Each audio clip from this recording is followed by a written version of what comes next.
একটা দুঃসংবাদ আছে। যারা আমাকে ভেঙে চুরে টুকরো কাঁচের মতো ছড়িয়ে দিতে চেয়েছিল তাদের জন্য। দুঃসংবাদটা তাদের জন্য যারা ভেবেছিলে আমি হোঁচট খেয়ে পড়ে গেলে আর কখনো উঠে দাঁড়াতে পারবো না, মুখ থুবড়ে পড়ে থাকবো গা ঘিনঘিনে কাদায়। আমাকে ছিঁড়ে কাগজের মতো কুচি কুচি করে হাওয়ায় ভাসিয়ে দিলে আমি হারিয়ে যাব দিক শূন্যপুর। যে আমাকে টেনে হিঁচড়ে নামিয়ে নিতে চেয়েছিল আটলান্টিক বিশাল সমুদ্রে, ডুবিয়ে দিতে চেয়েছিল এক পৃথিবী বিবরিসায়, যে আমাকে অযথ রাতের কান্না লিখে দিয়ে বুকের ভিতর খুঁড়ে দিতে চেয়েছিল শ্যাওলা জমা স্যাঁতস্যাঁতে এক মজা পুকুর, যে আমাকে দুঃখ দিয়ে পুড়িয়ে শেষে উড়িয়ে দিতে চেয়েছিল ছায়ের মতো, তাদের জন্য দুঃসংবাদ। আমি এখন পাখির মতন। আমায় ছিঁড়ে কুচি কুচি ভাসিয়ে দিলে এখন আমি ডানা মিলে আকাশ জুড়ে উঠতে জানি। কাটা যায় না, ভাঙা যায় না।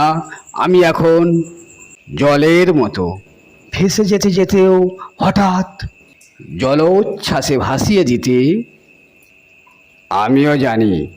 ছড়িয়ে থাকা টুকরো কাঁচের শরীর থেকে দুফলা এক ছুরি হতে।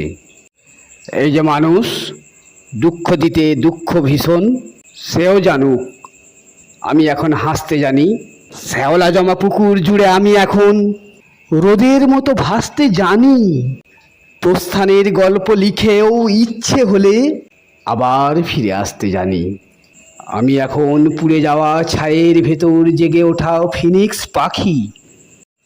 আমি এখন মৃত্যু মেরে বাঁচতে জানি।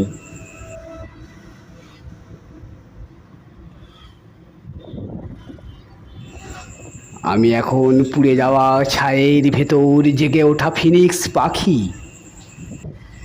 এই যে মানুষ দুঃখ দিতে দুঃখ ভীষণ,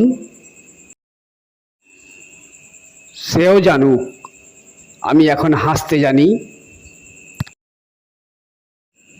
আমি এখন পুড়ে যাওয়া ছায়ের ভেতর জেগে ওঠা ফিনিক্স পাখি।